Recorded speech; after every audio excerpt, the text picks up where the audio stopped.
മറക്കുമോ ദൈവം മറക്കുമോ തൻ വിളി കേട്ടിറങ്ങിയോരേ മറക്കുമോ ദൈവം മറക്കുമോ തൻ വിളി കേട്ടിറങ്ങിയോരേ മറക്കുകില്ല ഒരിക്കലും മറക്കുകില്ല ദൈവ പൈതലേ നിന്നെ മറക്കുകില്ല ദൈവം മറക്കുകില്ല ഒരിക്കലും മറക്കുകില്ല ദൈവ പൈതലേ നിന്നെ മറക്കുകില്ല മറക്കുമോ ദൈവം മറക്കുമോ തൻ വിളി കേട്ടിറങ്ങിയോരേ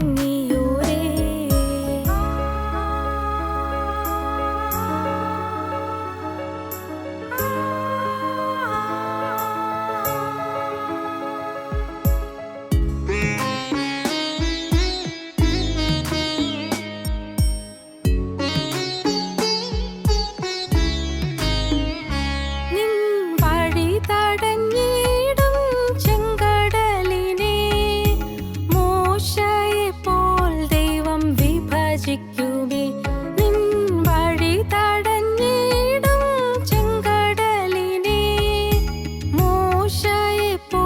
ദൈവം വിഭജിക്കുമേ ഫറവോനെയും സൈന്യത്തെയും ചെങ്കടലിൽ താഴ്ത്തി ദൈവം ജയമേകുമേ ഫറവോനെയും സൈന്യത്തെയും ചെങ്കടലിൽ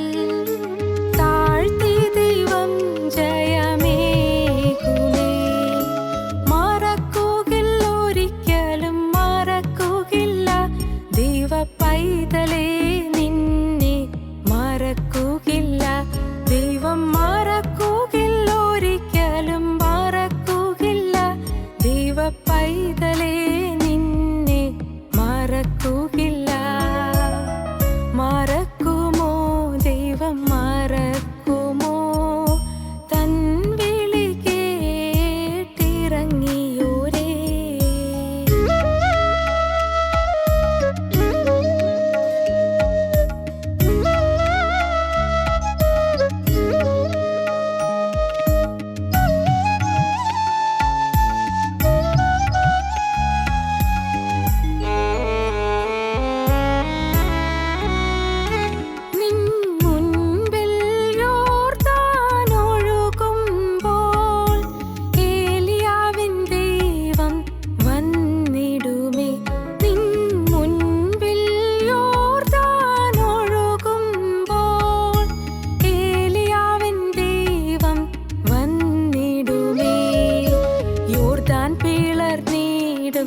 ദൈവം നടത്തിയിടും മറുകരെ അണയ്ക്കും പൊൻകരത്താൽ യോർദാൻ പിളർന്നിടും ദൈവം നടത്തിയിടും മറുകരെ അണയ്ക്കും പൊൻകരത്താൽ മറക്കുകില്ല ഒരിക്കലും മറക്കുകില്ല ദൈവ പൈതലേ നിന്നെ മറക്കുകില്ല ദൈവം മറക്കുകില്ല ഒരിക്കലും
ക്രൂശിക്കപ്പെട്ട ക്രിസ്തുവിനെ പ്രസംഗിക്കുന്നു. ദൈവത്തിന് സ്തോത്രം. ഞാൻ ധനവാൻ, ഞാൻ സമ്പന്നരിക്കുന്നു, എനിക്കൊന്നിനും മുട്ടില്ല എന്ന് പറഞ്ഞുകൊണ്ട് നീ നിർഭാഗ്യനും അരിഷ്ടനും ദരിദ്രനും എന്നീ അറിയാതിരിക്കിയാൽ നിനക്ക് ധനം ലഭിക്കേണ്ടതിന് തീ ഊതിക്കഴിച്ച പൊന്നെ എന്നോട് വിലയ്ക്ക് വാങ്ങാൻ എന്നോട് ബുദ്ധി പറയുന്നു. നഗ്നയുടെ വെളിവാകാതെ ധരിക്കേണ്ടതിന് വെള്ളയുടുപ്പ് എന്നോട് വിലയ്ക്ക് വാങ്ങാൻ എന്നോട് ബുദ്ധി പറയുന്നു. കാഴ്ച ലഭിക്കേണ്ടതിന് കണ്ണിലെഴുതാൻ ലേപം എന്നോട് വിലയ്ക്ക് വാങ്ങാൻ എന്നോട് ബുദ്ധി പറയുന്നു. ദൈവത്തിന് സ്തോത്രം. ഞാൻ ധനവാൻ. ധനവാൻ എന്നുള്ള വാക്ക് വേദപുസ്തകത്തിൽ പലപ്പോഴും വരുന്നൊരു വാക്കാണ്, ധനവാൻ. കർത്താവ് ഒരിക്കൽ പറഞ്ഞു, ധനവാൻ ദൈവരാജ്യത്തിൽ കിടക്കുന്നതിനേക്കാൾ ഒട്ടകം സൂര്യക്കുഴിയുടെ കിടക്കുന്നതാണ് എളുപ്പമെന്ന്. ഒരു ഒട്ടകത്തിന് സൂര്യക്കുഴിയുടെ കിടക്കാൻ ഒക്കെയില്ലല്ലോ. അതുകൊണ്ട് ധനവാൻ ദൈവരാജ്യത്തിൽ കിടക്കുകയില്ലെന്ന് തന്നെയാണ് കർത്താവ് പറഞ്ഞത്. പക്ഷെ ഒരു കാര്യം, കർത്താവ് അങ്ങനെ പറഞ്ഞപ്പോൾ ശിശുമാർ ചോദിച്ചു, കർത്താവേ, അപ്പോൾ ധനമുള്ളവരാരും ദൈവരാജ്യത്തിൽ കിടക്കില്ലെന്നാണോ എന്ന് പറഞ്ഞത്? മക്കളെ, അങ്ങനെയല്ല. ധനത്തിൽ ആശ്രയിക്കുന്നവൻ ദൈവരാജ്യത്തിൽ കിടക്കുകയില്ല. സ്തോത്രം. കർത്താവ് പറഞ്ഞു കൊടുത്തു, പണമുള്ളത് പാവമല്ല, പണമുള്ളത് കൊണ്ട് ദോഷമില്ല. പക്ഷേ പണമുള്ളപ്പോൾ സ്വാഭാവികമായി വരാവുന്നത് അഹങ്കാരമാണ്. അഹങ്കാരം ഉണ്ടാകും പണം ഉണ്ടാകുമ്പോൾ. നേരെമറിച്ച് കുറച്ച് അരിഷ്ടതയും കഷ്ടപ്പാടും ഞെരുക്കുമൊക്കെ ഉണ്ടെങ്കിൽ അഹങ്കാരം ഉണ്ടാവുകയില്ല. എന്തിലും അഹങ്കരിക്കാനുള്ളതൊന്നും അഹങ്കരിക്കാനില്ല. പണം ഇല്ലാതാകുമ്പോൾ ആ ദാരിദ്ര്യസ്ഥിതിയിൽ നമുക്ക് എളിമ വരും. എന്തായാലും ഇവിടെ ധനവാൻ എന്ന് പറഞ്ഞിരിക്കുന്നത് ധനവാൻ ധനത്തിൽ ആശ്രയിക്കുന്നവൻ എന്നുള്ള അർത്ഥത്തിലാണ്. ധനത്തിൽ ആശ്രയിക്കുന്നവൻ. ധനവാൻ്റെയും ലാസറിൻ്റെയും സംഭവം കർത്താവ് വിവരിക്കുന്നിടത്ത് ധനവാൻ പാതാളത്തിൽ യാതനാസ്ഥലത്തേക്ക് പോയി. പണമുള്ളതായതുകൊണ്ടല്ല പോയത്. നമ്മുടെ ടി വിയിലെ പ്രസംഗത്തിൽ ചിലയിടത്ത് അത് സൂചിപ്പിച്ചിട്ടുണ്ട്. പണം ഉള്ളതുകൊണ്ടല്ല അവൻ പാതാളത്തിലേക്ക് പോയത്. അവൻ ദിവരായത്തിൽ പർദീസായിലേക്ക് എത്താൻ പറ്റാതെ പോയത് പണമുള്ളത് കൊണ്ടല്ല. വായിച്ചാൽ മനസ്സിലാകും. അവൻ മാനസാന്തരപ്പെട്ടിരുന്നില്ല, അവന് വിശ്വാസം ഉണ്ടായിരുന്നില്ല. ദൈവത്തിന് സ്തോത്രം. മാനസാന്തരപ്പെട്ടിരുന്നില്ല, വിശ്വാസം ഉണ്ടായിരുന്നില്ല. അതുകൊണ്ട് അവൻ പാതാളത്തിൽ യാതനാസ്ഥലത്തേക്ക് പോയി. ദൈവത്തിന് സ്തോത്രം. ലൂക്കോസിന് ശേഷം 16-ാം അധ്യായം 19-ാം വാക്യമുള്ള ഭാഗം വായിക്കുമ്പോൾ നമുക്ക് കാണാം, ധനവാനും ലാസറും. ലാസർ വ്രണം നിറഞ്ഞവനാണ്. ധനവാൻ്റെ മേശയിൽ നിന്ന് വീഴുന്ന തിന്ന് വിശപ്പടക്കാൻ ആഗ്രഹിച്ചവനാണ്. ധനവാൻ്റെ പടിപ്പുരയിൽ കിടക്കുന്നവനാണ്. ധനവാനോ അവൻ ദിനം പ്രതി പട്ടും ധൂമ്രവസ്ത്രവും ധരിക്കുന്നു, ആഡംബരത്തോടെ സുഖിച്ച് ജീവിക്കുന്നു. വഹിക്കാം. ധനവാനായ ഒരു മനുഷ്യനുണ്ടായിരുന്നു. അവൻ ധൂമ്രവസ്ത്രവും പട്ടും ധരിച്ച് ദിനം പ്രതി ആഡംബരത്തോടെ സുഖിച്ചുകൊണ്ടിരുന്നു. ലാസർ എന്നു പേരുള്ള ഒരു ദരിദ്രൻ വ്രണം നിറഞ്ഞവനായി അവൻ്റെ പടിപ്പുരയ്ക്കൽ കിടന്നു. ധനവാൻ്റെ മേശയിൽ നിന്ന് വീഴുന്നത് തിന്ന് വിശപ്പെടുക്കുവാൻ ആഗ്രഹിച്ചു. നായ്ക്കളും വന്ന് അവൻ്റെ വ്രണം നക്കും. ആ ദരിദ്രൻ മരിച്ചപ്പോൾ, ലാസർ മരിച്ചപ്പോൾ, ദൂതന്മാർ അവനെ അബ്രഹാമിൻ്റെ മടിയിലേക്ക് കൊണ്ടുപോയി. ദൂതന്മാർ, മാലാഖമാർ ഇറങ്ങി വന്നു. ഇവിടെ പാവപ്പെട്ടവനാണ്, ഇവിടെ വ്രണം നിറഞ്ഞവനാണ്, ഇവൻ രോഗബാധിതനാണ്, ആരും അറയ്ക്കത്തക്കവണ്ണുള്ളതായ ശരീരത്തിൽ വ്രണങ്ങളോട് ഇരിക്കുന്നവനാണ്, ആഹാരത്തിന് മാർഗമില്ലാത്തവനാണ്. പക്ഷേ അവൻ്റെ ഉള്ളിൽ ആത്മാവിന് പ്രത്യേകത ഉണ്ടായിരുന്നു. മാനസാന്തരപ്പെട്ടവനായിരുന്നു. അവൻ ദൈവവിശ്വാസം ഉണ്ടായിരുന്നു. അത് പിന്നെ വായിച്ചു വരുമ്പോൾ അറിയാം. അവൻ വ്രണം നിറഞ്ഞവനായിരിക്കുന്ന ആ പാവപ്പെട്ട ദരിദ്രൻ മരിച്ചു. മാലാഖമാർ കൂട്ടത്തോടെ ഇറങ്ങി വന്നു. അവനെ കൊണ്ടുപോയി അബ്രഹാം പിതാവിന് മടിയിലിരുത്തി വിശുദ്ധന്മാരുടെ നിരയിലേക്ക് കൊണ്ടുപോയി. ധനവാനും മരിച്ച് അടക്കപ്പെട്ടു. ധനവാനും മരിച്ചു, അടക്കപ്പെട്ടു. പാതാളത്തിൽ യാതന അനുഭവിക്കുമ്പോൾ മേലോട്ട് നോക്കി, പാതാളത്തിലെ യാതനാ സ്ഥലത്തേക്കാണ് പോയത്. അവനും അടക്കപ്പെട്ടു. നല്ല സംസ്കാരമൊക്കെ ആയിരുന്നു. പക്ഷേ അവൻ നേരെ പാതാളത്തിലേക്കാണ് പോയത്, യാതനാ സ്ഥലത്തേക്ക്. പാതാളത്തിൽ യാതന അനുഭവിക്കുകയാണ്. അപ്പോൾ മേലോട്ട് നോക്കി ദൂരത്തുനിന്ന് അബ്രഹാമിനെയും അവൻ്റെ മടിയിൽ ലാസറിനെയും കണ്ടു. ദൂരത്ത് നിന്ന് അബ്രഹാം പിതാവിനെ കണ്ടു, ലാസറിനെയും കണ്ടു. തൻ്റെ പടിപ്പുരയ്ക്കൽ കിടന്ന ലാസറുണ്ട്, അബ്രഹാമിൻ്റെ മടിയിലിരിക്കുന്നു, വിശുദ്ധന്മാരുടെ നിരയിലിരിക്കുന്നു. എന്തൊരു അത്ഭുതം! എൻ്റെ പടിപ്പുരയ്ക്കൽ വ്രണം ബാധിച്ച് കിടന്നവൻ, ശരീരമാസകലം ചൊറിഞ്ഞ് പൊട്ടി പഴുത്ത് അവിടെ ഒരു കുഷ്ഠരോഗിയെപ്പോലെ ഇരുന്നവൻ, അവനുണ്ട് ഇപ്പോൾ യാതൊരു വ്രണങ്ങളുമില്ല, യാതൊരു ക്ഷീണവുമില്ല. അവൻ നല്ല ആരോഗ്യമുള്ളവനായിട്ട് അബ്രഹാം പിതാവിൻ്റെ മടിയിലിരിക്കുന്നു. അബ്രഹാം പിതാവേ, എന്നോട് കനിവുണ്ടാകണമേ. ലാസർ വിരലിൻ്റെ അറ്റം വെള്ളത്തിൽ മുക്കി എൻ്റെ നാവിനെ തണുപ്പിക്കേണ്ടതിന് അവനെ അയക്കണമേ. ഞാൻ ഈ ജ്വാലയിൽ കിടന്ന് വേദന അനുഭവിക്കുന്നു എന്ന് വിളിച്ചു പറഞ്ഞു. അയ്യോ അബ്രഹാം പിതാവേ, ഞാൻ ഈ ജ്വാലയിൽ കിടന്ന് വേദന അനുഭവിക്കുന്നു. മരിച്ചു കഴിഞ്ഞപ്പോൾ ജ്വാലയിൽ കിടന്ന് വേദന അനുഭവിക്കുകയാണ്. ഇവിടെ ഭൂമിയിലിരിക്കുമ്പോൾ നല്ല സന്തോഷത്തിൽ പുളകം കൊണ്ട് കഴിഞ്ഞ മനുഷ്യനാണ്. മേളിച്ച് സുഖിച്ച് പൊളച്ച് കഴിഞ്ഞ മനുഷ്യനാണ്. ദിനം പ്രതി ആഡംബരത്തോടെ ജീവിച്ച മനുഷ്യനാണ്. സുഖഭോഗങ്ങളിൽ ലയിച്ച് ജീവിച്ച മനുഷ്യനാണ്. പക്ഷേ കടന്നു ചെന്നപ്പോൾ പാതാളത്തിൽ യാതനാ സ്ഥലത്തേക്ക്, അയ്യോ ഞാൻ ഈ പാതാളത്തിൽ യാതന അനുഭവിക്കുന്നുവല്ലോ, ദാഹം കൊണ്ട് ഞാൻ വലഞ്ഞു പോകുന്നല്ലോ. അബ്രഹാം പിതാവേ, ഒരു കാര്യം ചെയ്യണേ. ആ ലാസറിന് എന്നെ പരിചയമുണ്ട്, എൻ്റെ പടുപ്പുരക്കൽ കിടന്നവനാണ്. അവനൊന്നും ഇങ്ങോട്ട് അയക്കണമേ. അവൻ്റെ വിരലിൻ്റെ അറ്റം വെള്ളത്തിൽ മുക്കി എന്നെ നാവിനെ ഒന്ന് തണുപ്പിക്കാൻ അവനെ ഒന്നും ഇങ്ങോട്ട് അയക്കണമേ. ദൈവത്തിന് സ്തോത്രം. വിരലിൻ്റെ അറ്റം വെള്ളത്തിൽ മുക്കുക എന്ന് പറയുമ്പോൾ ഓർത്തുകൊള്ളണം, ഈ ധനവാൻ അറിയാം ലാസറിൻ്റെ വിരൽ പഴുത്ത് വ്രണം ബാധിച്ച വിരലായിരുന്നു. ഇപ്പോൾ അത് മാറി. പക്ഷേ ആ പഴുത് വ്രണം ബാധിച്ച ആ വിരൽ ഇപ്പോൾ മാറിയെങ്കിൽ പോലും ആ വിരൽ വെള്ളത്തിൽ മുക്കി എന്നെ നാവിലേക്ക് തൊട്ട് തരിക. അത്രത്തോളം ആ ധനവാൻ അത്രമാത്രം എളിമപ്പെട്ടു. ലാസറിനെ ഒന്നിങ്ങോട്ട് അയക്കണമേ. അവൻ്റെ വിരലിൻ്റെ അറ്റം വെള്ളത്തിൽ മുക്കി എന്നെ നാവിനെ തണുപ്പിക്കേണ്ടതിന് അവനെ ഒന്നിങ്ങോട്ട് അയക്കണമേ എന്ന് പറഞ്ഞു. അബ്രഹാം, മകനെ, നിന്റെ ആയുസ്സിൽ നീ നന്മയും ലാസറവണ്ണം തിന്മയും പ്രാപിച്ചുവെന്ന് ഓർക്ക. ഈ ആയുസ്സിൽ നീ നന്മ അനുഭവിച്ചു, ലാസറവണ്ണം തിന്മയും അനുഭവിച്ചു എന്ന് നിനക്കറിയരുതോ? ഇപ്പോൾ അവനിവിടെ ആശ്വസിക്കുന്നു. ഇപ്പോൾ ലാസർ ഇവിടെ ആശ്വസിക്കുന്നു. നീയോ വേദന അനുഭവിക്കുന്നു. അത്രയുമല്ല, ഞങ്ങൾക്കും നിങ്ങൾക്കും നടുവേ വലിയൊരു പിളർപ്പുണ്ടാക്കിയിരിക്കുന്നു.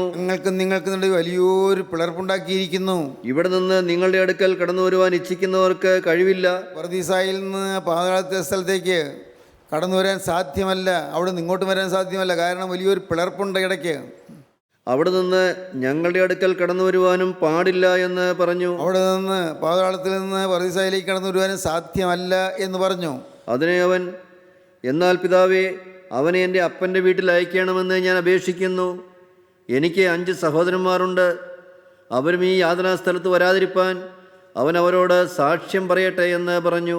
പിതാവേ, ഒരു ഉപകാരം ചെയ്യണം. എൻ്റെ അടുക്കിലേക്ക് വരാൻ സാധ്യമല്ല.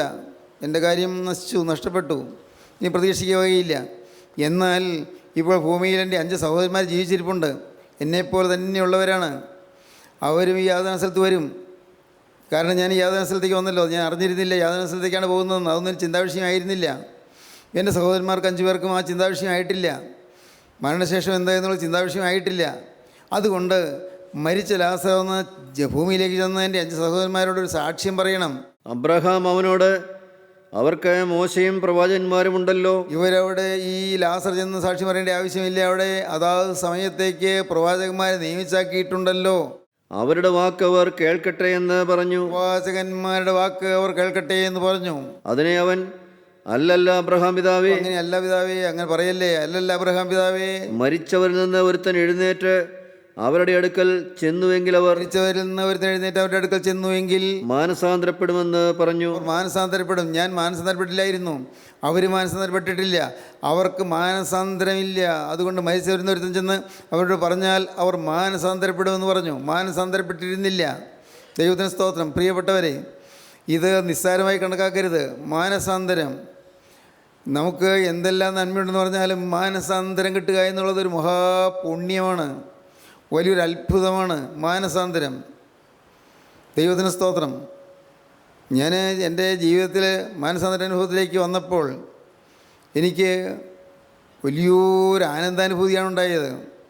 വലിയൊരു ആനന്ദ ലഹരിയാണ് ഉണ്ടായത്. ഞാൻ ഈ ഭൂമിയിലെല്ലാം നിൽക്കുന്നതെന്ന് തോന്നിപ്പോയി. അത്രമാത്രം വലിയ ആനന്ദ വ്യവസ്ഥയായിരുന്നു മാനസാന്തരം. എന്തോ ഒരു നിധി കിട്ടിയതുപോലത്തെ അനുഭവമായിരുന്നു. പിന്നീട് ഞാൻ ചിന്തിക്കുകയാണ്, എൻ്റെ കർത്താവേ, ചിലർക്ക് മാനസാന്തരം കിട്ടുന്നില്ല. ഒരുപക്ഷെ എന്നേക്കാൾ നല്ല ആളുകൾ, എന്നേക്കാൾ നീതിനിഷ്ഠയുള്ള ആളുകൾ, എന്നേക്കാൾ മനോഗുണമുള്ള ആളുകൾ. എന്നാൽ ഈ മാനസാന്തരം എന്ന് പറയുന്ന മഹാഭാഗ്യം അവർക്ക് കിട്ടുന്നില്ല. എന്തുകൊണ്ട്? അനേകർക്ക് ഈ മാനസാന്തരം കിട്ടുന്നില്ല. മാനസാന്തരമില്ല. ദൈവത്തിന് സ്തോത്രം. പ്രിയപ്പെട്ടവരെ, ധനവാനാണ്, പക്ഷേ മാനസാന്തരം ഉണ്ടായിരുന്നില്ല. അതുകൊണ്ട് അവൻ പാതാളത്തിൽ യാതനാ സ്ഥലത്തേക്ക് പോയി. ഇന്ന് ഈ വാക്കുകളെ കേൾക്കുന്ന എൻ്റെ സഹോദരീ സഹോദരന്മാരെ, നിങ്ങൾ ചിന്തിക്കൂ, നിങ്ങൾക്ക് ഒരു സത്യ മാനസാന്തരമുണ്ടോ? കയ്യിൽ വേദപുസ്തകം ഉണ്ടോ എന്നല്ല ചോദിക്കുന്നത്. നിങ്ങൾ യോഗത്തിന് വരുമ്പോൾ വേദപുസ്തകം പിടിച്ചുകൊണ്ട് വരും, നല്ലത് തന്നെ, അതിന് ലജ്ജയില്ലല്ലോ, നല്ലതാണ്. ദൈവത്തിന് സ്തോത്രം. അല്ല, നിങ്ങൾ മാനസാന്തരപ്പെട്ടിട്ടുണ്ടോ? ഹൃദയം മാറിയോ? മാനസാന്തരം, മനസ്സിന് വ്യത്യാസം വരിക, മനസ്സിന് വ്യതിയാനം വരിക, മനസ്സിന് മാറ്റം വരിക, മനസ്സിന് പരിവർത്തനം വരിക. മനഃപരിവർത്തനം വന്നോ? മനസ്സ് പരിവർത്തനം വന്നോ? പുറമേ പലതും പരിവർത്തനം വന്നിട്ടുണ്ട്. പുറമേ ഉള്ള പരിവർത്തനം, മദ്യപാനമില്ല, കൊലപാതകമില്ല, വേശ്യാവൃത്തിയില്ല, ആരുടെയും കവർ ചെയ്യുന്നില്ല, ആരുടെയും വേണമെന്നുള്ള മോഹവുമില്ല. പക്ഷേ മാനസാന്തരമില്ല. പുറമേ നോക്കിയാൽ പല കാര്യങ്ങളിലും നന്മയാണ്, മേന്മയാണ്, പക്ഷേ മാനസാന്തരമില്ല. പ്രിയപ്പെട്ടവരെ, നിങ്ങൾ ചിന്തിക്കൂ, നിങ്ങൾ പലരും അങ്ങനെയല്ലേ? പല കാര്യങ്ങളിലും നന്മയുണ്ട്, പ്രാർത്ഥനകളുണ്ട്, നമസ്കാരങ്ങളുണ്ട്, പള്ളിയുണ്ട്, പള്ളിയിലെ സുവിശേഷ യത്നങ്ങളുണ്ട്, പള്ളിയിലെ വിവിധ പ്രാർത്ഥനാ യോഗങ്ങളോ അങ്ങനെയുള്ള ആത്മീയ പ്രവർത്തനങ്ങളോ ഉണ്ട്. എല്ലാറ്റിലും നിങ്ങൾ സജീവ പങ്കാളികളാണ്. നിങ്ങൾ ചിലർ സൺഡേ സ്കൂളിൽ അധ്യാപകരാണ്. പക്ഷേ മാനസാന്തരമില്ല, മാനസാന്തരമില്ല. ദൈവത്തിന് സ്തോത്രം. ഒരിക്കലും മറക്കരുത്, നിങ്ങളുടെ ജീവിതത്തിൽ, നിങ്ങളുടെ നിലവാരത്തിൽ കവിഞ്ഞ നിലവാരത്തിലേക്ക് നിങ്ങളുടെ മക്കളെ നടത്താൻ സാധ്യമല്ല. നിങ്ങളുടെ ജീവിതത്തിൽ നിങ്ങളുടെ നിലവാരത്തേക്കാൾ കവിഞ്ഞ ഒരു നിലവാരത്തിലേക്ക് നിങ്ങളുടെ വിദ്യാർത്ഥികളെ നടത്താൻ സാധിക്കുകയില്ല. നിങ്ങൾക്ക് നിങ്ങളുടെ നിലവാരത്തിന് താഴ്ന്ന സ്ഥലത്തേക്ക് നടത്താൻ പറ്റുകയുള്ളൂ, ഉയർന്ന സ്ഥലത്തേക്ക് നടത്താൻ പറ്റുകയില്ല. നമുക്കൊരു നിലവാരമുണ്ട്, ആത്മീയ നിലവാരം. മാതാപിതാക്കൾ ശ്രദ്ധിക്കുക, നിങ്ങളുടെ ആത്മീയത്തിൽ നിന്ന് കൂടുതൽ നിറഞ്ഞ ആത്മീയത്തിലേക്ക് നിങ്ങൾ നടത്താൻ നിങ്ങൾക്ക് സാധിക്കുകയില്ല. ഭാഗ്യവശാലർ മാനസാന്തരപ്പെട്ടു വരും. അത് നിങ്ങളുടെ പ്രാർത്ഥന കൊണ്ടല്ല, നിങ്ങളുടെ യത്നം കൊണ്ടല്ല, അത് കർത്താവിന് കരുണ തോന്നി നിങ്ങൾ ചെയ്യുന്നു. മാനസാന്തരം അതൊരു അത്ഭുത വിഷയമാണ്. ഞാനിന്ന് അത്ഭുതത്തോടെ ഓർക്കുന്നു, എൻ്റെ കർത്താവേ, മാനസാന്തരം കിട്ടിയല്ലോ, എന്തൊരു മഹാഭാഗ്യമായി പോയി എന്ന്. ചെറുപ്രായത്തിൽ തന്നെ അഴുക്കിലേക്ക് പോകേണ്ടതായ പ്രായത്തിൽ തന്നെ ഒന്നിലേക്കും പോകാതെ വണ്ണം മാനസാന്തരം എന്നെ പിടിച്ചു നിർത്തി. ദൈവത്തിന് സ്തോത്രം. തെറ്റായ വഴിയിലേക്ക് നീങ്ങാതെ, അശുദ്ധമായ വഴികളിലേക്ക് നീങ്ങാതെ, തെറ്റായ മനോഭാവങ്ങളിലേക്ക് നീങ്ങാതെ കൃപയാൽ കർത്താവ് മാനസാന്തരം തന്നു. നീ എൻ്റെ ദൈവത്തെ സ്തുതിക്കുകയാണ്, ദൈവത്തോട് നന്ദി പറയുകയാണ്. എന്തൊരു മഹാഭാഗ്യമായി പോയി. ഇന്ന് ഈ വാക്കുകളെ കേട്ടുകൊണ്ടിരിക്കുന്ന എൻ്റെ പ്രിയ സഹോദരീ സഹോദരന്മാർ, നിങ്ങളിപ്പോൾ ചിന്തിക്കണം, എനിക്കൊരു മാനസാന്തരമുണ്ടോ? മനഃപരിവർത്തനം വന്നുവോ? ചിന്തിക്കണം. എൻ്റെ ആൾ മാറിയോ? ഞാൻ സ്വഭാവം മാറിയോ? അത് ഞാൻ ആദ്യം പറഞ്ഞല്ലോ, കോപം മാറിയോ? കോപാവേശം മാറിയോ? ചില നീരസങ്ങൾ മാറിയോ? പരുഷതകൾ മാറിയോ? നിങ്ങളുടെ സ്വഭാവത്തിലുള്ള പരുക്കൻ സ്വഭാവം മാറിയോ? നിങ്ങളുടെ ഇണക്കമില്ലായ്മ മാറിയോ? വിനയമില്ലായ്മ മാറിയോ? അഹങ്കാരം മാറിയോ? പ്രിയപ്പെട്ടവർ, നിങ്ങൾ ചിന്തിച്ച് നോക്ക്. ഇന്നും കാര്യം പുറമെയുള്ള പാവത്തിലേക്കൊന്നും പോകുന്നില്ലെങ്കിലും അനേകരും അഹങ്കാരികളാണ്. നിങ്ങളുടെ കാര്യത്തിൽ ഏതെങ്കിലും തെറ്റ് ചൂണ്ടിക്കാണിച്ചാൽ പെട്ടെന്ന് ചീറും നിങ്ങൾ. പെട്ടെന്ന് നിങ്ങൾക്ക് ഇഷ്ടക്കുറവ് വരും. പെട്ടെന്ന് നിങ്ങളുടെ മുഖം മ്ലാനമാകും. പെട്ടെന്ന് നിങ്ങൾക്ക് ഇഷ്ടക്കേടാണ് വരുന്നത്. ആദ്യം വരുന്ന ഫസ്റ്റ് റിയാക്ഷൻ ഇഷ്ടക്കേടാണ് തെറ്റുകൾ ചൂണ്ടിക്കാണിക്കുമ്പോൾ. ദൈവത്തിന് സ്തോത്രം. പ്രിയപ്പെട്ടവരെ, മാനസാന്തരം വരണം. എൻ്റെ കർത്താവേ, എൻ്റെ തെറ്റ് ആയിൽ കൂടിയെങ്കിലും എനിക്ക് പറഞ്ഞു തരണമേ എന്നുള്ള ഒരു ആഗ്രഹം നിങ്ങൾക്ക് വരണം. ഈ കൂട്ടത്തിൽ ഞാൻ നിങ്ങളോടൊന്ന് പറഞ്ഞുകൊള്ളട്ടെ. ദൈവത്തിന് സ്തോത്രം. ഞാൻ ഈ കർത്താവിൻ്റെ വചനം പറയുന്ന സാധു മനുഷ്യനല്ലേ. നിങ്ങൾക്ക് ഏതെങ്കിലും കാര്യത്തിൽ എന്നെക്കുറിച്ച് ഏതെങ്കിലും തെറ്റ് അല്ലെങ്കിൽ കുറ്റം നിങ്ങൾക്ക് തോന്നുന്നുണ്ടെങ്കിൽ, ആരെങ്കിലും പറഞ്ഞു കേട്ടോ അല്ലെങ്കിൽ നിങ്ങൾക്ക് തന്നെയോ തോന്നുന്നുണ്ടെങ്കിൽ, നിങ്ങൾ ദയവായി നേരിട്ട് എന്നോടൊന്ന് പറയുക. പരസ്പരം പറയരുത്, നേരിട്ടൊന്ന് പറയുക. ഞാൻ തിരുത്തിക്കൊള്ളാം. സ്തോത്രം. കാരണം എനിക്ക് അക്കരെ ദേശത്ത് എത്തണ്ടേ, എനിക്ക് ദൈവരാജ്യത്തിൽ ചെല്ലണ്ടേ. എൻ്റെ തെറ്റുകൾ നിങ്ങൾ ചൂണ്ടിക്കാണിച്ചുകൊള്ളൂ. ഒട്ടും മടിക്കണ്ട. അതൊന്നും പാവമല്ല. അയ്യോ, ആത്മാവിനെതിരായ പാവമൊന്നും പേടിക്കണ്ട, ഒട്ടും പേടിക്കണ്ട. നിങ്ങൾ ധൈര്യമായി വരൂ, തുറന്നു പറഞ്ഞുകൊള്ളൂ, മയമില്ലാതെ പറഞ്ഞുകൊള്ളൂ, നിശ്ചിതമായി പറഞ്ഞുകൊള്ളൂ. സ്തോത്രം. എൻ്റെ കർത്താവിൻ്റെ കൃപയാൽ എനിക്ക് എൻ്റെ ജീവിതത്തിലെ തെറ്റുകൾ തിരുത്തണമെന്നേ എനിക്കുള്ളൂ. മനസ്സറിഞ്ഞൊരു തെറ്റ് വരരുന്ന ആഗ്രഹമുണ്ട്. പക്ഷേ അറിയാതെ വല്ലതും വന്നിട്ടുണ്ടോ? കർത്താവേ, ദൈവത്തിന് സ്തോത്രം. ഞാൻ വിനയത്തോടെ നിങ്ങളുടെ അപേക്ഷിക്കുകയാണ്. എന്താ പറയുന്നറിയാമോ? തെറ്റുകൾ ചൂണ്ടിക്കാണിച്ച് കിട്ടണം. ഇവിടെ വെച്ച് മാനസാന്തരം വരണം. ഇവിടെ വെച്ച് ഹൃദയ പരിവർത്തനം വരണം. നിങ്ങൾക്ക് തുറന്നു പറയുന്നതിന് ഒരു ലജ്ജയും വേണ്ട, ഒരു പ്രഭാരവും വേണ്ട. ഒട്ടും നിങ്ങൾ പേടിക്കേണ്ട. ദൈവത്തിന് സ്തോത്രം. സഹോദരങ്ങളെ, അതാണ് ആത്മീയ ജീവിതം. തുറന്നു പറഞ്ഞ് ശാസിക്കുക, തുറന്നു പറഞ്ഞ് തർജ്ജനം ചെയ്യുക, തുറന്നു പറഞ്ഞ് ഫത്സിക്കുക. ദൈവത്തിന് സ്തോത്രം. എന്തിന്? നന്നാവാൻ വേണ്ടിയാണ്. ദൈവത്തിന് സ്തോത്രം. പ്രിയപ്പെട്ടവരെ, നമ്മുടെ ജീവിതത്തിൽ മാനസാന്തരം വരണം. അന്ന് മാനസാന്തരം ഉണ്ടായിരുന്നില്ല. ധനവാനായ മനുഷ്യന് മാനസാന്തരം ഉണ്ടായിരുന്നില്ല. അവൻ്റെ 5 സഹോദരന്മാർക്ക് മാനസാന്തരം ഉണ്ടായിരുന്നില്ല. അതുകൊണ്ടാണ് അവർ മാനസാന്തരപ്പെടുമെന്ന് പറയുന്നത്. മരിച്ചു വരുന്നൊരുത്തൻ എഴുന്നേറ്റ് ചെന്ന് സാക്ഷ്യം പറഞ്ഞാൽ അവർ മാനസാന്തരപ്പെടുമെന്നാണ് പാതാളത്തിൽ യാതന അനുഭവിച്ചുകൊണ്ട് ഈ ധനവാൻ പറയുന്നത്. അടുത്ത വാക്യം: അവനോട്, അവർ മോശയുടെയും പ്രവാചകന്മാരുടെയും വാക്ക് കേൾക്കാഞ്ഞാൽ മരിച്ചവരിൽ നിന്ന് ഒരുത്തൻ എഴുന്നേറ്റ് ചെന്നാലും വിശ്വസിക്കയില്ല എന്ന് പറഞ്ഞു. കാര്യം വിശ്വസിക്കുകയില്ല, വിശ്വാസമില്ല. സ്തോത്രം. മരിച്ചതിൽ നിന്ന് ഒരുത്തൻ എഴുന്നേറ്റ് ചെന്നാലും വിശ്വസിക്കുകയില്ല, വിശ്വാസം ഉണ്ടായിരുന്നില്ല. അതാണ് അവരുടെ കേട്. ആ 5 ധനവാന്മാരുടെയും അവരുടെ കേട് വിശ്വാസം ഉണ്ടായിരുന്നില്ല. സ്തോത്രം. അവരെ കൊണ്ട് ചിലപ്പോൾ പള്ളിക്ക് ഉപകാരമുണ്ടായിരിക്കും, പള്ളിയിലെ കേസ് നടത്താൻ പൈസ കൊടുക്കുന്നവരായിരിക്കും, അല്ലെങ്കിൽ പല കാര്യങ്ങളും പള്ളിക്ക് കുരിശുതൊട്ടി പണിയാനോ അല്ലെങ്കിൽ പള്ളി പുതുക്കി പണിയാനോ ഒക്കെ രൂപ കൊടുക്കുന്നവരായിരിക്കും. പക്ഷേ മാനസാന്തരമില്ല, അവർക്ക് വിശ്വാസമില്ല, അവിശ്വാസികളാണ്. കർത്താവിന് സ്തോത്രം. ഇന്ന് സഹോദരങ്ങളെ, നിങ്ങൾക്ക് പ്രയാസം തോന്നരുത്. ഇന്ന് നിങ്ങൾ അനേകം പേരും വിശ്വാസികളല്ല. നിങ്ങൾക്ക് മനസ്സിലാകുന്നില്ല, വിശ്വാസികളല്ല. പരിശുദ്ധാത്മാവാണ് സംസാരിക്കുന്നത്, നിങ്ങൾക്ക് വിശ്വാസമില്ല. എന്നെ സ്നേഹിക്കുന്ന എൻ്റെ കർത്താവ് കൃപയാൽ എന്നോട് സംസാരിക്കുന്നുള്ളതായി വിശ്വാസമില്ല. ദൈവത്തിന് സ്തോത്രം. വിശ്വാസമുണ്ടെങ്കിൽ നിങ്ങൾക്ക് തീർച്ചയായിട്ടും രൂപാന്തരപ്പെടാം. വിശ്വാസമുണ്ടെങ്കിൽ നിങ്ങൾക്ക് വേണ്ടി പ്രാർത്ഥിക്കുമ്പോൾ ആ പ്രാർത്ഥന ഫലിച്ചിരിക്കും. വിശ്വാസം വേണം. ഇത് ഒരു മനുഷ്യൻ്റെ ആലോചനയല്ല എന്ന് വിശ്വാസം വേണം. ദൈവത്തിന് സ്തോത്രം. ഞാൻ വീണ്ടും പറയട്ടെ, പ്രിയപ്പെട്ടവരെ, എനിക്കറിയാം, ഞാൻ ചില പുസ്തകങ്ങൾ എഴുതിയല്ലോ. ഓരോ പുസ്തകവും ഇടയ്ക്കിടയ്ക്ക് ഞാനെടുത്ത് വായിക്കും. ചിലപ്പോൾ ചില റെഫർ ചെയ്യാനായിട്ട് വായിക്കുന്നത്. അപ്പോഴാണ് ഞാൻ മനസ്സിലാക്കുന്നത്, എൻ്റെ കർത്താവേ, ഇതെല്ലാം നീ എന്നെ കൊണ്ട് എഴുതിച്ചല്ലോ എന്ന്. ഞാൻ ദൈവത്തിന് നന്ദി പറയുന്നു. കർത്താവിന് സ്തോത്രം. ഇതെല്ലാം എഴുതിച്ചല്ലോ. ഞാൻ ചിന്തിക്കാത്ത കാര്യങ്ങൾ പോലും ആ പുസ്തകത്തിൽ വന്നിരിക്കുന്നു. എൻ്റെ മനസ്സിലില്ലാത്തത് പോലും വന്നിരിക്കുന്നു. ദൈവം പ്രവർത്തിച്ചു, പരിശുദ്ധാത്മാവ് തന്നു. പരിശുദ്ധാത്മാവ് എഴുതിയ പുസ്തകങ്ങളാണ്. കർത്താവിന് സ്തോത്രം. പരിശുദ്ധാത്മാവ് എഴുതിയ പുസ്തകങ്ങളാണ്. സഹോദരങ്ങളെ, നിങ്ങൾക്കറിയാമോ, ആ ഒരു മനുഷ്യൻ്റെ ആലോചനയല്ലത്. അതിനകത്ത് വരുന്നത് മനുഷ്യൻ്റെ ആലോചനയല്ല. ദൈവത്തിൻ്റെ പരിശുദ്ധാത്മാവ് ഈ സാധു മനുഷ്യരെ കൊണ്ട് എഴുതിച്ചു അതെല്ലാം. ദൈവത്തിന് സ്തോത്രം. എൻ്റെ കർത്താവിന് എന്നോട് കരുണ തോന്നി. കർത്താവ് എന്നിൽ പ്രസാദിച്ചു. കരുണ തോന്നി ഈ പുസ്തകങ്ങളിൽ എഴുതാൻ കൃപ തന്നു. ഞാൻ ഈ ഭൂമിയിൽ നിന്ന് കടന്നു പോയാലും പുസ്തകങ്ങൾ ജീവിക്കുമല്ലോ. ആ പുസ്തകങ്ങൾ പിന്നെയും സംസാരിക്കുമല്ലോ. അടുത്ത തലമുറകൾക്കെല്ലാം പ്രയോജനപ്പെടുമല്ലോ. അതുകൊണ്ടല്ലേ വാച്ച്മാനിയുടെ പുസ്തകങ്ങൾ എനിക്കിന്ന് പ്രയോജനപ്പെടുന്നത്. അദ്ദേഹം കടന്നുപോയി, ജയിലറയിൽ കിടന്ന് ദുരിതം അനുഭവിച്ച് കടന്നുപോയി. ജോൺ ബെനിയൻ ജയിലറയിൽ കിടന്ന് വിഷമിച്ച് കഷ്ടപ്പെട്ട് പുസ്തകം എഴുതി കടന്നുപോയി. സ്പർജൻ, ജോർജ് മുള്ളർ, ജഡിയൽ മോഡി തുടങ്ങിയ വിശുദ്ധന്മാർ, FB മേയർ, ദൈവത്തിന് സ്തോത്രം, വിശുദ്ധന്മാരായ ദൈവമക്കൾ കടന്നുപോയി. ഇന്ന് ജീവിച്ചിരിക്കുന്ന ഒരു അനുഗ്രഹീതനായ ദൈവദാസനാണ് വാറൻ വീഴ്സ്ബി. കഴിഞ്ഞൊരവസരത്തിൽ അമേരിക്കയിൽ ചെന്നപ്പോൾ ഞാൻ ആശിച്ചു അദ്ദേഹത്തെ ഒന്ന് പോയി കാണണമെന്ന്. എന്നാൽ അതിനുള്ള അവസരം എനിക്ക് കിട്ടിയില്ല. വാറൻ വീഴ്സ്ബി അമേരിക്കയിൽ ജീവിക്കുന്ന മനുഷ്യനാണ്. അദ്ദേഹം എഴുതിയ പുസ്തകങ്ങൾ, വേദപുസ്തക വ്യാഖ്യാനങ്ങൾ അതിമനോഹരം. വാറൻ വീഴ്സ്ബിയുടെ ചില പുസ്തകങ്ങൾ ഭാഗ്യവശാലിൻ്റെ കയ്യിൽ കിട്ടിയിട്ടുണ്ട്. അതെല്ലാം എന്തുമാത്രം അനുഗ്രഹകരമായ പുസ്തകങ്ങളാണെന്നോ. ചിലത് മലയാളത്തിലുണ്ട്, മലയാളത്തിൽ തർജ്ജമ ചെയ്തിട്ടുണ്ട്. വാറൻ വീഴ്സ്ബി ഇതെല്ലാം റെഫർ ചെയ്യുന്നു. അതെല്ലാം ഇങ്ങനെ അപ്പോഴപ്പോൾ നോക്കി അതിൽ നിന്ന് കിട്ടുന്നതായ മെയിൻ പോയിൻറ്റ്സ് എടുത്ത് അത് ചില പുസ്തകത്തിൽ ചില പേജുകൾ കുറിച്ച് വെച്ചിട്ടുണ്ട്. ഇതെല്ലാം ഉപയോഗിക്കുമ്പോൾ അത് ഏതെങ്കിലും ഒരു മനുഷ്യൻ്റെ ആലോചനയായിട്ടല്ല ഞാൻ കാണുന്നത്. ദൈവത്തിൻ്റെ പരിശുദ്ധാത്മാവ് തരുന്ന ആലോചന. പരിശുദ്ധാത്മാവ് ആ ദൈവപുരുഷനിൽ നിന്നുകൊണ്ട് ചില വാക്കുകൾ തന്നു. അത് എനിക്ക് സ്വീകരിക്കാൻ സാധിച്ചു.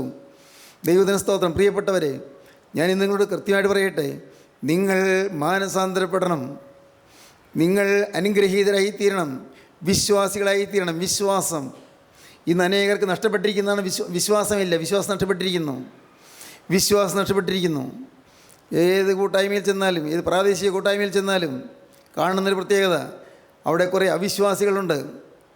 എന്തെങ്കിലും ഒരു കാര്യം പറഞ്ഞാൽ അത് അങ്ങനെ തന്നെ എന്ന് പറയാനുള്ള മനസ്സ് വരുന്നില്ല. യേസ് ലോർഡ്, അത് വരുന്നില്ല. അതേ കർത്താവേ, അത് വരുന്നില്ല. ഒരു കാര്യം പറഞ്ഞാൽ അതേ കർത്താവേ എന്നുള്ള ചിന്താഗതി വരുന്നില്ല. വെറും പാവപോലെയാകാനല്ല ഈ പറയുന്നത്. വിശ്വാസം വരണം. നിങ്ങൾക്ക് മനസ്സിലാകാത്ത വിഷയമാണെങ്കിലും അതേ യേസ് ലോർഡ്, അതേ കർത്താവേ, അങ്ങനെ തന്നെ. ഇത് നിങ്ങൾ ഹൃദയത്തിൽ നിന്ന് തനിയെ വരണം. അങ്ങനെ വരുമ്പോഴാണ് ദൈവം നിങ്ങൾ പ്രസാദിക്കുന്നത്. വിശ്വാസമുള്ളിടത്ത് മാത്രമേ ദൈവത്തിന് ആത്മാവിനെ പ്രവർത്തിക്കുകയും പറ്റുകയുള്ളൂ. രോഗങ്ങൾ മാറും. ദൈവത്തിന് സ്തോത്രം. വിശ്വാസമുണ്ടെങ്കിൽ രോഗങ്ങൾ മാറും. നിങ്ങളുടെ ജീവിതത്തിലെ പാപങ്ങൾ കണ്ടെടുത്ത് ഓരോന്നോരോന്ന് ഏറ്റുപറഞ്ഞുപേക്ഷിച്ച് കർത്താവേ ഇതിൻ്റെ കൃപ എൻ്റെ മേൽ പകരണമേ എന്ന് പ്രാർത്ഥിക്കുമ്പോൾ രോഗങ്ങൾ മാറും. കർത്താവിന് സ്തോത്രം. നിങ്ങളുടെ ബുദ്ധി തെളിയും. വിശ്വാസമുണ്ടെങ്കിൽ ബുദ്ധി തെളിയും. പഠിക്കുന്ന കുട്ടികൾക്ക് പഠിത്തം നന്നായി വരും. ഇന്ന് മ്ലാനവതണ്ടായിരിക്കുന്നവർക്ക് പ്രസാദപൂർണമായ നല്ല ജീവിതം ലഭിക്കും. ഇന്ന് ജീവിതത്തിൽ വാടിയിരിക്കുന്നവർ, നിശ്ചേതനരായിരിക്കുന്നവർ, നിരാശരായിരിക്കുന്നവർ, അവരുടെ മുഖത്തിൻ്റെ വാട്ടം മാറും. പ്രിയപ്പെട്ടവരെ, ഇന്ന് ഇത് കേട്ടുകൊണ്ടിരിക്കുമ്പോൾ തന്നെ നിങ്ങൾ കാര്യം ചെയ്യൂ. യേശുവിനോട് നിങ്ങൾ പറയും, കർത്താവേ ഇന്നു മുതൽ ഞാൻ വിശ്വാസിയായിരിക്കും. ഞാൻ കർത്താവേ ഞാൻ ഒരിക്കലും അവിശ്വസിക്കുകയില്ല. പരിശുദ്ധാത്മാവിനെ ഞാൻ അവിശ്വസിക്കുകയില്ല. പരിശുദ്ധാത്മാവിനായ അവിശ്വാസം എവിടെയെല്ലാണോ വന്നത് നിങ്ങൾ കണ്ടുപിടിക്കണം. കർത്താവേ ഇനി ആയുസ്സിൽ ഒരിക്കലും പരിശുദ്ധാത്മാവിനെ അവിശ്വസിക്കുകയില്ല. ദൈവത്തിൻ്റെ പരിശുദ്ധാത്മാവിനെ ഞാൻ ചോദ്യം ചെയ്യുകയില്ല. ദൈവത്തിൻ്റെ പരിശുദ്ധാത്മാവിനോട് ഞാൻ അകന്നിരിക്കുകയില്ല. ദൈവത്തിൻ്റെ പരിശുദ്ധാത്മാവിൻ്റെ നീക്കങ്ങളെ ഞാൻ എതിർക്കുകയില്ല. ദൈവത്തിൻ്റെ പരിശുദ്ധാത്മാവിൻ്റെ ശബ്ദത്തെ ഞാൻ നിഷേധിക്കുകയില്ല. യേശുവേ നിൻ്റെ പരിശുദ്ധാത്മാവിൻ്റെ ആശയങ്ങൾക്ക് ഞാൻ ചേർന്ന് നിൽക്കും.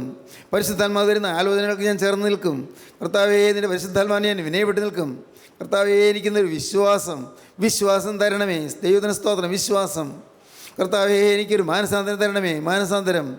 ധനവാനായ മനുഷ്യന് മാനസാന്തരമില്ലായിരുന്നു, അവന് വിശ്വാസമില്ലായിരുന്നു. അതുകൊണ്ട് അവൻ പാതാളത്തിൽ യാതനാ സ്ഥലത്തേക്ക് പോയി. ദൈവത്തിന് സ്തോത്രം.